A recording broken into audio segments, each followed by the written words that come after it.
Hey, what's up guys? It's Nature Boy with Tactical Fishing. I'm here with Strike King, man. You know, when I want to hook up and bang out some fish and search for the big one, I roll with Strike King. It's a really cool and versatile bait. It's the KVD Strike King clear plastic. It's really good. I like it because it's realistic. I like the movement, the paddle tail movement. Also, it's a clear bait. So it's great bait to get those fish to bite or react, or to get the fish to second guess and say, hey man, that looks pretty good. I'm gonna chump down on that.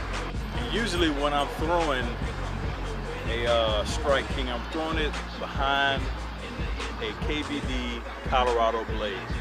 I mean, it's a cool bait. It's something I really like throwing. And I knew I liked the Colorado blade. I had to find a brand I would like, and I really like the color. It's a pretty nice color. It's good for clear water or dark water. It's a thin blade, double blade, really cool, versatile bait.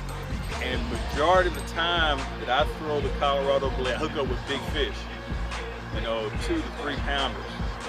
And recently I caught a nice size smallmouth on the blade. So if you're looking for a great bait, or if you're looking at the Colorado blade, check out Strike King KVD, your boy, the Nature